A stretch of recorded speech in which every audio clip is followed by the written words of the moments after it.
angle, and a couple of former USC All-American pass rushers hugging it up there. Our Willie McGinnis, along with Clay Matthews, who hopes to have an impact on this game here today. Flashback to yesterday, the Saints and Panthers NFC South matchup. Joey Slye, what a difficult day for him. Misses what would be the go-ahead field goal in the final 2 minutes of the fourth quarter. Also missed 2 extra points. That meant that the future Hall of Famer had enough time to get him downfield. Drew Brees, Alvin Kamara. Pickup of 16 yards, gets out of bounds, and just like clockwork, they set it up for one final kick at the end of regulation. Will Lutz, 33 yards. Inside the right upright, it's good. 34-31, the Saints. They can clinch the NFC South on Thanksgiving night with a win. That's what does to the playoff picture for them. They are 9-2, the current 2 seed in the NFC. Niners, with their impressive win yesterday over the Packers, stay 10-1. The Seahawks and Vikings currently hold those 2 wild card spots. But New Orleans is making a statement that they are obviously one of the best teams in the NFC, as we are back on the sidelines here with Willie McGinnis and David Carr. One of the best teams in the NFC, maybe one of the best teams in the NFL as well. And yesterday we showed the Alvin Kamara play. Alvin Kamara looked like Alvin Kamara in this game. He did. He's finally healthy. He's back on the field. And really, we talk about Michael Thomas and Drew Brees, but this offense goes through Alvin Kamara. And when you watch him, they're doing everything with him. We thought, you lose Ingram to Baltimore, maybe it's going to be a little bit of a letdown. Can Latavius step in? But Alvin plays wide receiver. He goes out in the Watch this. Let's line up a wide receiver. We'll use him as a check down. Drew's going to look up the field. He's got multiple options. The check down is now Alvin Kamara with 8 yards of space to make moves, get up the field, and pick up a first down. It's just too easy. We can also line him up in the backfield. This is what Ingram used to do. But you know what? Alvin can do the same thing. So you down block, put him one-on-one with the safety in that position. As you've walled off the inside, he has multiple options. He can take the safety one-on-one. He can cut back inside, which he chooses to do. He gets some great blocks and steps up the field on an inside tackle run. This is a wide receiver that can do this type of stuff. Now we can use him in the screen game. So now you slide him out the backside. There's just so many options for this offense. And you have Sean Payton, you have Drew Brees dialing up winners for this guy. I mean, he's a dynamic football player. He's healthy. He's back. The Saints are a legit contender in the NFC. It was fun to see there for the Superdome and the highest scoring game of Week 12 Sunday action. Well, highest scoring to this point. Maybe tonight, Willie McGinnis, we get it. The last time Monday Night Football was here, Willie Mack, they scored over 100 points in the Chiefs-Rams shootout last year.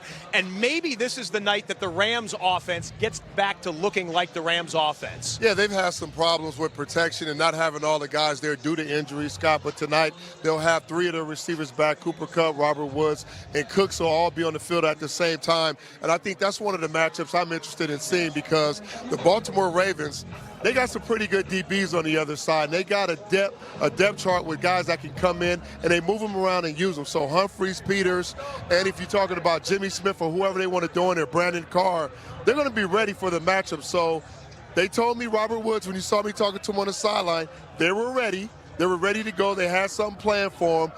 But he was talking about number 8. Like, hey, we got to stop 8. We're going to do our job on our side of the ball. So it's going to be interesting watching that matchup. Yeah, all 4 wide receivers, his top 4 wide receivers, and the top 2 pass-catching tight ends available as well. Jared Goff should have the full complement here, so we'll see what type of points they put up against the highest-scoring team in football, guys. The Ravens roll in here, scoring well over 30 points per game. Much more on the Ravens and Rams coming up from the sideline of the L.A. Coliseum in just a bit. I love it. That's what it's all about. One play at a time, locked in. Let's go. Let's bring the juice. Let's bring the energy. Let's bring the focus.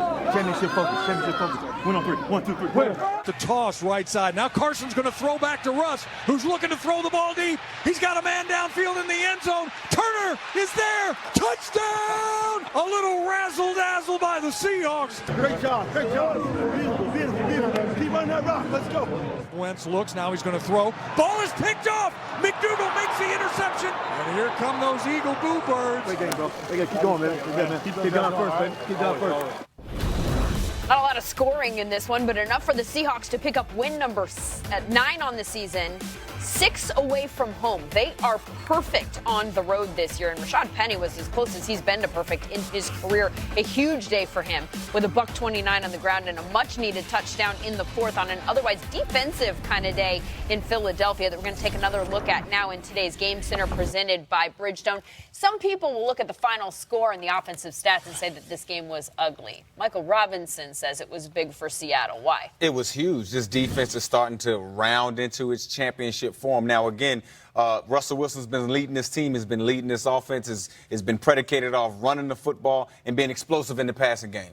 But what they showed me this past week is defensively, they're geared up to win games. And, of course, I got some tape to show you exactly what I'm talking about. The third down, and this is the money down for most defenses, you send Carson Wentz with all of this pressure. Look at this defensive front just break through, forcing a quick pass by Carson Wentz. And look at the defensive backs just take the ball away from the Philadelphia Eagles. Again, great play design.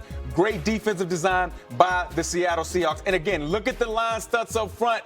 Look at the line studs up front. That's how they get to Carson Wentz. Again, previously, we've seen offenses take advantage of this Seattle Seahawks defense. We've seen Seattle get into some shootouts as of late.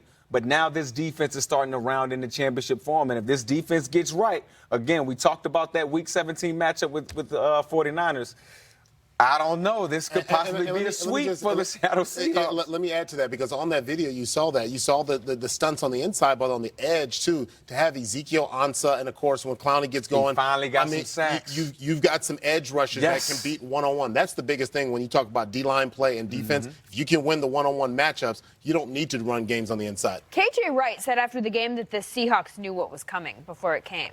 And more often than not, it was a tight end screen. You got to wonder how much that had to do with the depleted Philadelphia offense. They just don't have any wide receivers that are healthy. No, at this point, they are so banged up right now, and the list is so long. I mean, right now, they're throwing to wide receivers that were quarterbacks in college. What's wrong with that? I was a quarterback in college. I'm not hating. I'm not hating on you, but Greg, he didn't say fullbacks. Those are great. I mean, just think about it. Wide receivers, though.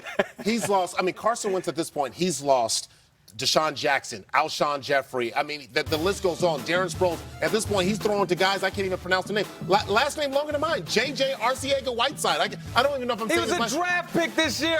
Come on with that, bro. I get it. Other elite quarterbacks deal with losses. When you're going up against the Seattle Seahawks and that defense that you just talked about, you want some proven players who can beat that defense. And at that point, Carson Wentz has no one to throw it to. And I think this is the frustrating part for Carson Wentz, is trying to carry this whole team by himself. He's not built like the guy we're going to see tonight in Lamar Jackson. He's a different type of guy. He needs that supporting cast, but he doesn't have it. Turn the football over and make life worse. He did throw it yourself. Look, he's doing too much, and you heard you heard his guys on his team saying, "Hey, look, he's doing too much. He's pushing the issue. He's trying to make things happen." I mean, you got to give him that point. No Deshaun Jackson, no Alshon Jeffrey, no Nelson Aguilar. We're down to our 4 as our 1. That is clearly an issue for a quarterback. He's reaching.